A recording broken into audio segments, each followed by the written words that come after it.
Salve galera, Rod Brito na área, bom dia, boa tarde ou boa noite quando você for assistir esse vídeo no canal do Rod Brito. Seja bem-vindo, seja bem-vinda.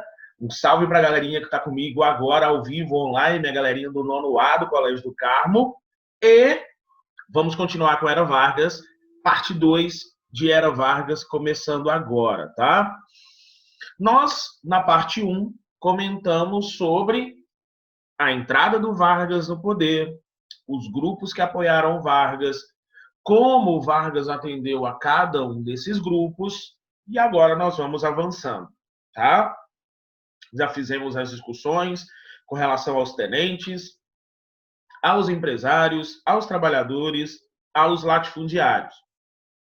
Agora, a gente vai entender a dinâmica e a continuidade desse período varguista.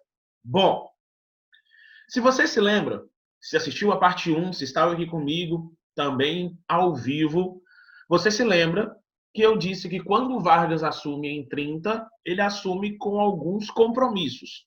Vamos lembrar? Promulgar uma nova Constituição, estabilizar a economia brasileira, combater a corrupção política. Na questão econômica, a gente tem que entender que o Vargas, logo de cara, ele assume tendo que resolver um grave problema, que foi o impacto da crise de 29 para o Brasil. Não é verdade? O setor cafeeiro entra em colapso. E, nesse momento, o Vargas cria também um ministério para ficar responsável pelas questões ligadas à cafeicultura. Apesar do Vargas ter um projeto industrial para o Brasil, ele sabia da importância do café na nossa pauta de exportações. E foi justamente nesse contexto que o governo Vargas autoriza a destruição de boa parte dos estoques do café brasileiro do governo. Lembra do Convênio de Taubaté, de 1906, que garantia o lucro dos cafeicultores? Pois é, o governo brasileiro tinha uma grande quantidade de café em estoque, o que, logicamente, estava desvalorizando o preço do café, essa grande quantidade que poderia ser colocada em oferta, e o Vargas autoriza a destruição de boa parte desses estoques para equilibrar oferta e demanda, para que o café se valorizasse novamente. Um detalhe importante é entender que o Vargas, com essa atitude, estava seguindo a cartilha do Franklin Delano Roosevelt nos Estados Unidos, com o seu New Deal. A gente vai analisar a crise de 29 ainda, e aí a gente analisa isso detalhadamente, mas lá nos Estados Unidos, o presidente estadunidense autorizou a destruição de boa parte do excedente agrícola para regular os preços. Vargas toma essa mesma atitude também no Brasil.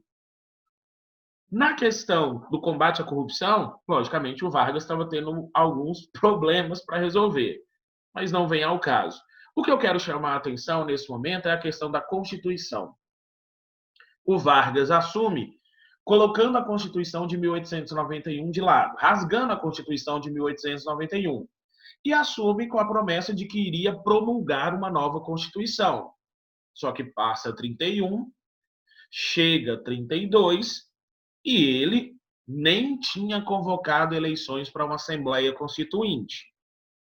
Ou seja, não estava nos planos do Vargas, naquele momento, uma nova Constituição. Para ele estava muito confortável. Para o tio GG estava muito confortável. O quê? Ele continuar governando por meio de decretos-lei que ele mesmo fazia. Mas, em 1932, estoura a primeira revolta do período varguista. Estoura em São Paulo a Revolução Constitucionalista de 1932. Bom, não precisa ser tão entendedor de história assim para já de cara saber qual que era o objetivo dessa revolução, né? Qual o objetivo fundamental da revolução constitucionalista de 32, que fosse promulgada a nova Constituição, que fosse promulgada, assim como Vargas prometeu, a próxima Constituição do Brasil. Agora, por que esse levante, por que essa revolta surge justamente em São Paulo? É só a gente ir encaixando as informações. Lembra quando Washington Luiz, ao invés de apoiar o Antônio Carlos, indica o Júlio Prestes rompendo a política café com leite? Pois é, isso tudo detonou um contexto que levou o Vargas ao poder. Logicamente, quando Vargas assume, ele tira do poder essa oligarquia de São Paulo. Era essa elite de São Paulo que estava no poder com o Washington Luiz e depois com o Júlio Prestes, que é tirada do poder para a entrada do Vargas. E, logicamente, essa elite paulista, ela fica nutrindo um sentimento de ódio e de revanche contra o Vargas. Um outro detalhe também a gente deve levar em consideração. Lembra quando o Vargas vai nomear os interventores para os estados? O Vargas vai tomar o cuidado de nomear interventores locais. O que eu quero dizer com isso? Um interventor gaúcho para o Rio Grande do Sul, um interventor mineiro para Minas Gerais, um interventor pernambucano para Pernambuco. Isso não aconteceu em São Paulo. Em São Paulo, ele vai nomear um interventor militar e pernambucano e nordestino, o que gera uma fúria ainda maior nessa elite conservadora de São Paulo. Junto com essa elite paulista, que já não tinha o Vargas com bons olhos, a classe média urbana também começa a ficar insatisfeita com o governo varguista e com a forma centralizadora e autoritária que o Vargas, segundo eles, estava governando o Brasil naquele momento. E começa uma mobilização. Primeiro, houve uma mobilização da sociedade. Houve uma mobilização social contra o governo varguista, as pessoas saindo nas ruas, criaram-se comitês, onde as pessoas, principalmente das famílias mais ricas, começaram a investir na formação de brigadas armadas e uniformizadas. Então, começaram a se formar pelotões uniformizados, armados, que estavam ali nas ruas de São Paulo protestando e se organizando contra o governo varguista. Isso começa a acontecer em meio a uma série de manifestações. Manifestações nas ruas de São Paulo contra o governo federal, contra Getúlio Vargas. No meio dessas manifestações, no meio dessas mobilizações da sociedade, 4 estudantes acabam sendo mortos, assassinados por tropas varguistas. Os sobrenomes, as iniciais dos sobrenomes desses 4 estudantes, Martins, Miragaia, Drauzio e Camargo, acabaram se transformando no símbolo do movimento constitucionalista de 32, o MMDC. O símbolo MMDC passa a circular nas várias peças publicitárias, cartazes, panfletos do movimento constitucionalista de 32. E nesse momento, a população se utiliza da morte desses 4 estudantes para se organizar, para se mobilizarem dentro daquele contexto. O objetivo era o objetivo era a Constituição. E por isso, houve um esforço da sociedade paulista no sentido de se organizar militarmente para resistir às tropas varguistas. Um comentário é muito importante. A Revolução aconteceu em São Paulo. E São Paulo esperava contar com o apoio de outros estados. Outros estados sinalizaram favoravelmente. O que eu quero dizer com isso? Outros estados sinalizaram para os paulistas que, se eles se levantassem, levantariam junto. Só que quando os paulistas se levantaram, esses outros estados acabaram recuando e São Paulo acabou ficando isolada.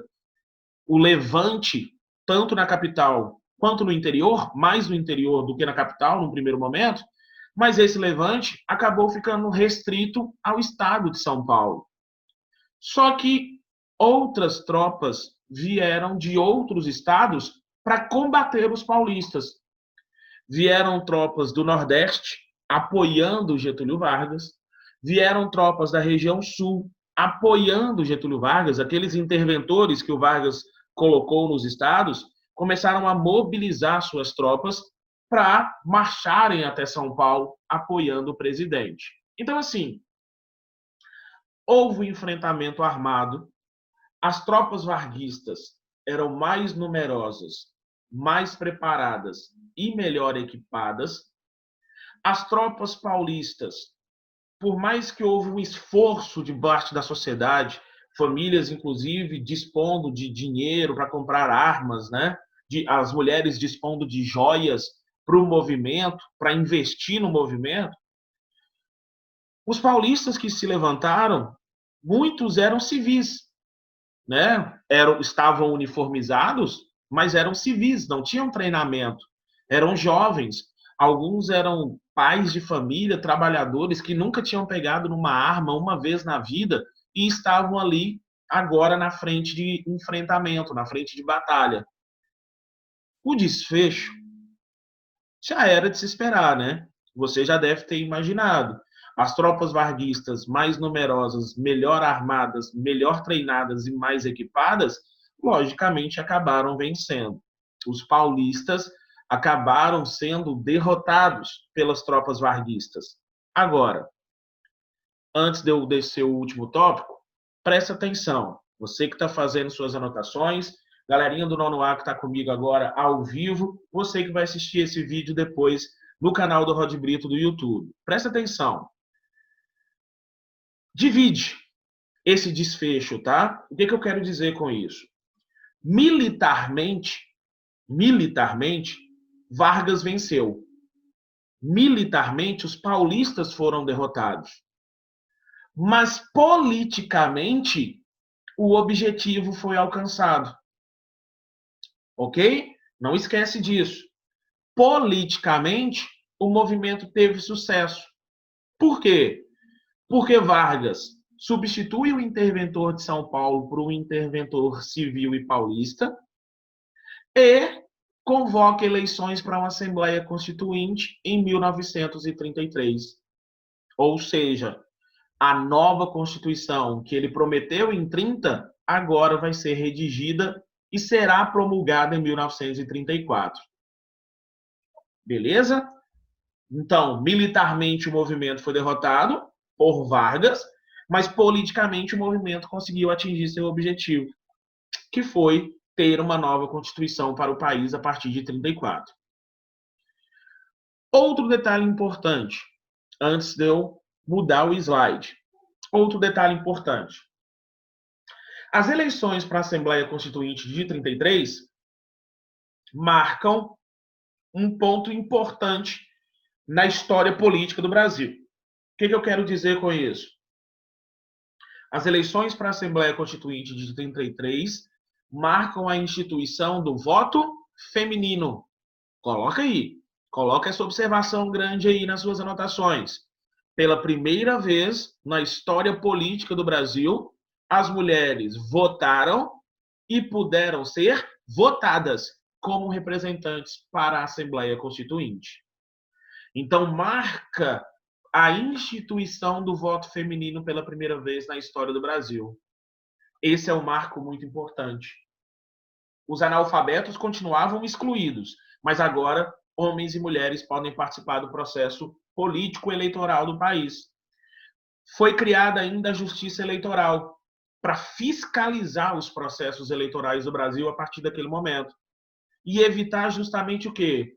Evitar justamente o que acontecia durante o período da República Velha. Lembra? Curral eleitoral, voto de cabresto, comissão de verificação, voto de bico de pena, política dos governadores. Então, para evitar todo esse cenário fraudulento da política, cria-se a Justiça Eleitoral também neste contexto. Beleza? São dois pontos importantes no processo eleitoral para a Assembleia Constituinte de 33. E se você ainda não entendeu o que seria essa Assembleia Nacional Constituinte, entenda, os vários estados vão votar e escolher os seus representantes que vão se reunir no Rio de Janeiro, na capital, para redigir a próxima Constituição do Brasil. Ok? Então, forma-se uma Assembleia Nacional Constituinte com representantes dos vários estados da federação, dos vários estados do país, que vão se reunir para discutir e redigir a próxima Constituição. E a Constituição é promulgada. A Constituição de 1934. Olha, sempre faça isso, hein? Sempre faça isso na hora que chegar uma nova Constituição. Sempre lembra das anteriores, ok? 1824, 1891, 1934. Portanto, essa é a terceira Constituição da história do Brasil, a segunda republicana. E o que determinava a Constituição de 34? A Constituição de 34 determinava. Printa a tela aí, ó, tira foto. Vai fazer essas anotações sobre a Constituição de 34 que são importantes, tá? Então, quais as principais determinações da Constituição de 34? Voto secreto obrigatório e direto. O voto aberto deixa de existir. O voto passa a ser secreto a partir deste momento. Voto direto, porque você escolhe diretamente o candidato de sua preferência, tá? É instituído pela Constituição de 34, confirmado pela Constituição de 34, o voto feminino, como eu disse, excluindo-se ainda os analfabetos. A justiça eleitoral é instituída.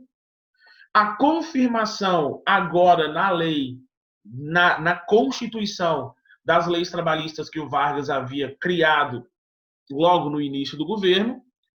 O mandato presidencial se institui em 4 anos. E olha o penúltimo tópico aí. Presta atenção no penúltimo tópico. Vem aqui comigo na setinha do mouse. Olha o primeiro tópico e olha o penúltimo. Olha o primeiro e olha o penúltimo. O voto era secreto, obrigatório e direto, menos para o primeiro presidente. O primeiro presidente que seria eleito a partir da Constituição seria eleito de maneira indireta. Quem é que elegeria o primeiro presidente pós-Constituição? O povo? Não. Os representantes do povo. Aonde estavam os representantes do povo? Na Assembleia Nacional Constituinte. Então, a Assembleia Nacional Constituinte foi transformada em colégio eleitoral. E os membros dessa Assembleia elegeram o próximo presidente. Como boa parte dessa Assembleia era formada por getulistas, como boa parte dessa Assembleia era formada por pessoas favoráveis ao Vargas, o resultado foi esse mesmo que você já imaginou e que está aqui no slide. Getúlio Vargas é eleito como novo presidente do Brasil. Para um mandato de 4 anos, ou seja, para um mandato entre 34 e 38.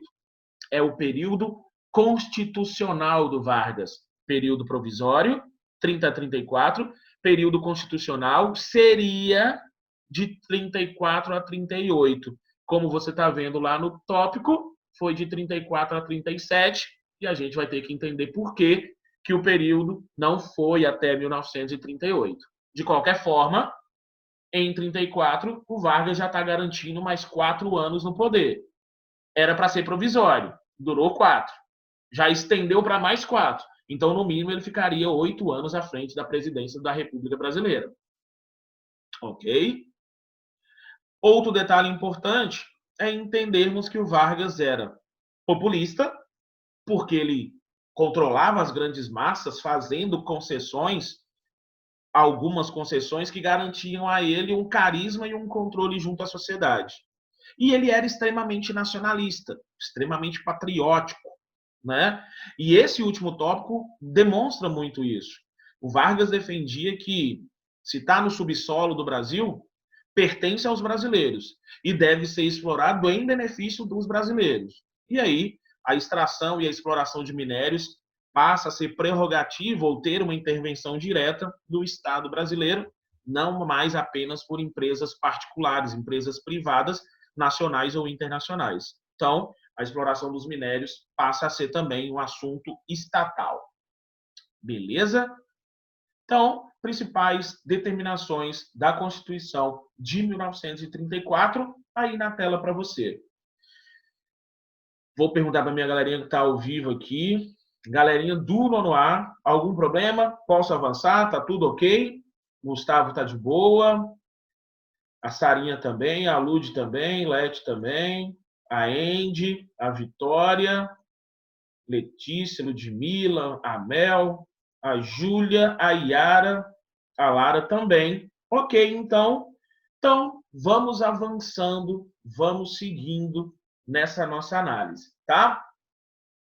Eu quero dar uma pausa na apresentação aqui para te chamar a atenção para um detalhe, ok? Deixa eu mudar a câmera aqui, fazer esse joguinho de câmera para conversar com você. Presta atenção. Nós estamos em 1934, nesse momento. Estamos no Brasil, no período da Era Vargas, nesse momento. Em termos de história geral, cenário internacional, nós estamos em qual período? Pensa aí comigo. Galerinha do nono A que está aqui comigo agora online, ao vivo. Alguém vai responder? Nós estamos em qual período nesse momento? É a Segunda Guerra Mundial. A segunda começa em 39. Então, Não, estamos em 34. 4. Isso. Então, vou aproveitar a participação do Gustavo. Presta atenção. O Gustavo falou da Segunda Guerra. Não, a Segunda Guerra começa em 39. A primeira terminou em 1918. Nós estamos em 34. Então, nós estamos em qual período? No período entre guerras. Entre o final da primeira e o início da segunda. Esse período entre 1918 e 1939 é o período que nós chamamos de período entre guerras. Ok? Por que eu estou te falando isso? Primeiro, é importante que você tenha essa visão do que está ocorrendo no Brasil e do que está ocorrendo fora do Brasil. É importante. Segundo, para você refletir junto comigo a seguinte situação. Na Europa, nesse momento, o que estava acontecendo? Na Europa, nesse momento, eu estava tendo uma divisão ideológica. Ok? Uma divisão político-ideológica. De um lado, eu vou ter a União Soviética e o ideal socialista. O ideal socialista defendido pela União Soviética no leste europeu. Do outro lado, em 34, eu vou ter a expressão político-ideológica dos regimes totalitários, ultradireitistas, nazifascistas.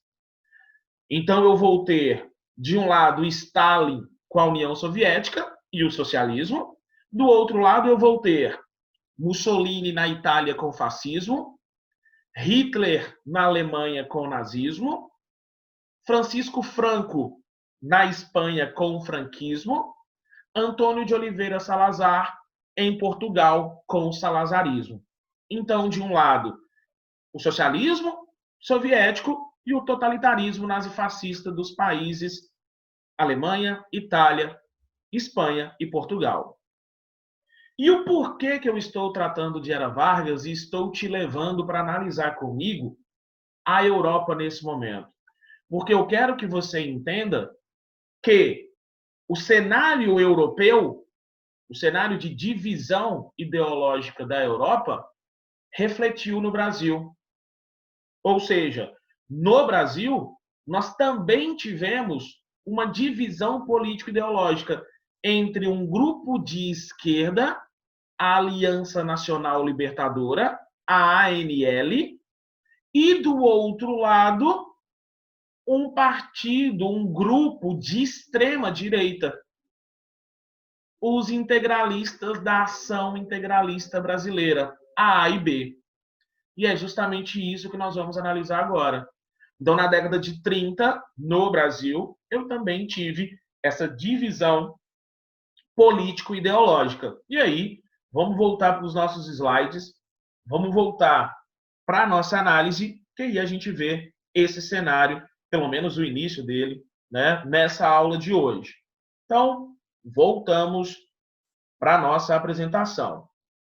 Segue comigo Vem com o Rod para a gente entender que duas correntes político-ideológicas começaram a se formar no Brasil nesse momento. Uma de ultradireita, a Ação Integralista Brasileira, grupo fascista, liderado por Plínio Salgado, pelo jornalista Plínio Salgado, que condenava o capitalismo financeiro internacional associado às comunidades judaicas, mas não condenavam a propriedade privada, porque para eles era fundamental que os seus negócios continuassem.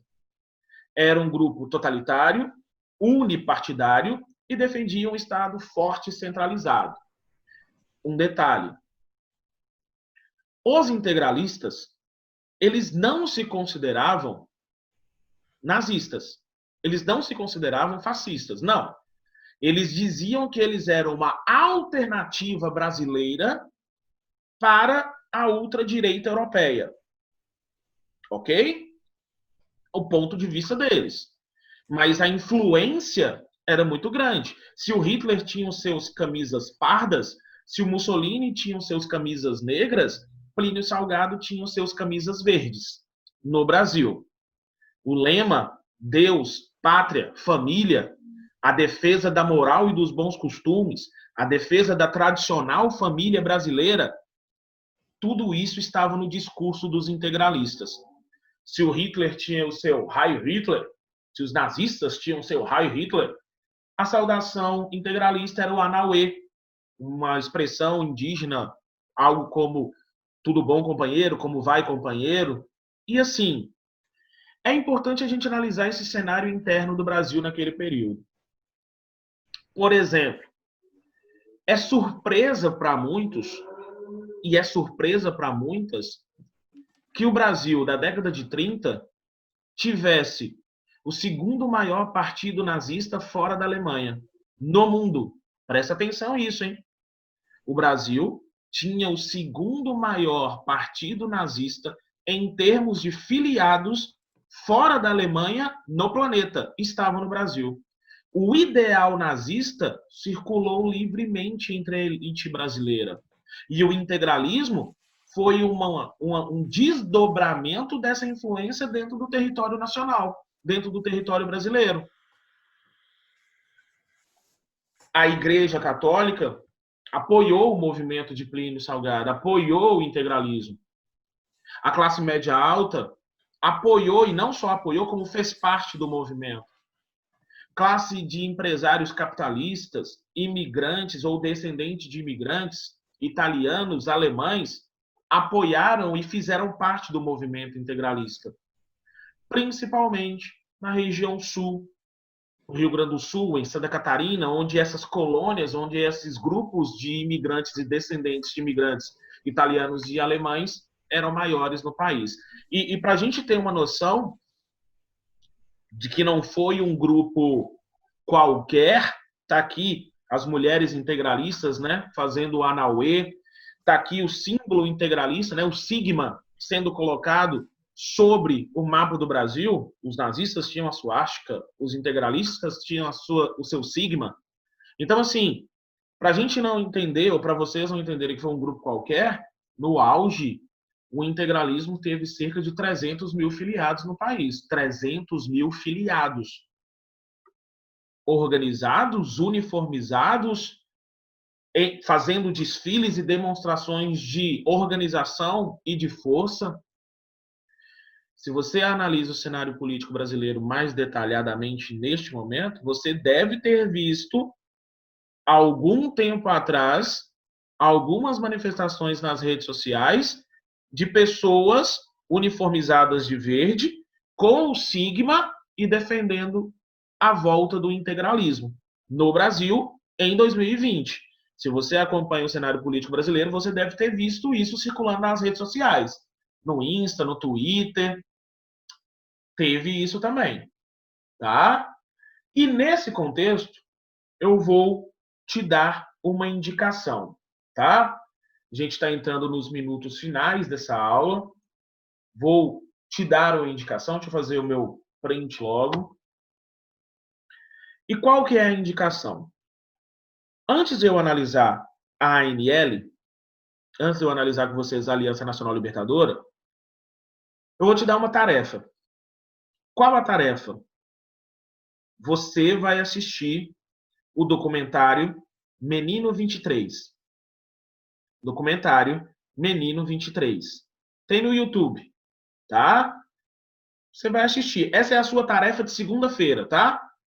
Para a galerinha do nono A que está assistindo essa aula comigo aqui ao vivo, essa é a sua tarefa da aula de segunda-feira. Eu passaria para você, se eu estivesse com você em sala de aula. Como eu não vou estar, então essa é a tarefa de segunda. Você vai assistir o documentário Menino 23. Nesse documentário, aliás, deixa eu só explicar o contexto, né, para a galera que vai assistir também no canal do Rod essa aula. Esse documentário trata é baseado numa tese, né, do professor Sidney, que numa aula de história sobre nazismo, desenhou a suástica no quadro e uma aluna falou: professor, na fazenda da minha família, eu conheço uma fazenda, tem um monte de tijolos com esse símbolo aí. Aí ele: com qual símbolo? Com a suástica? Com esse símbolo aí que o senhor desenhou. E ele achou muito estranho, né? Tijolos numa fazenda no interior do Brasil, interior de São Paulo, com a suástica nazista, isso é muito estranho. E ele foi pesquisar, e a pesquisa dele gerou a tese de doutorado e acabou gerando o documentário Menino 23, que eu estou passando como atividade para você. Nesse documentário, você vai entender o contexto ali da década de 30, né, da era Vargas. Você vai entender a influência dos ideais nazifascistas no Brasil, a influência dos ideais integralistas, a forma como Vargas lidou com esse processo e vai conseguir visualizar também as questões raciais presentes no Brasil na década de 30 e 40, com os ideais de eugenia, de uma superioridade racial, de uma classe sobre outra, a inferioridade de negros dentro dessa sociedade. E eu estou falando da década de 1930, ou seja, eu estou falando de um período da história do Brasil menor do que 100 anos. Ok? Então, Menino 23 é o documentário que eu estou indicando para você. Você vai analisar o documentário, vai assistir o documentário. Se quiser fazer anotações, pode fazer também. E depois, na nossa outra aula, a gente parte da discussão do documentário, fechando a análise sobre A e B, e avançamos sobre a ANL. Ok para todos e todas? Me dá um joinha aí se entenderam, galerinha do nono A que está comigo. Beleza. Fechou então, galera. Mais uma vez o documentário para ninguém perder o nome, Menino 23. Caiu até numa questão da UNB há 1 ano e meio, 2 anos atrás, como referência para uma das questões que foram abordadas lá. Beleza? Alguma dúvida? Tranquilo? Beleza, então. Então, despedindo de vocês, já fiz o meu print, já fiz minha chamada. Um salve para vocês, um salve para geral, para a galera que está acompanhando no canal do Rod Brito, tudo de bom, tá? Se inscreve, deixa o like, ativa o sininho para mais vídeos, para mais aulas do contexto de história, beleza? Um salve, sextou, papai. Fechou? Sem massagem. É sem massagem, pai.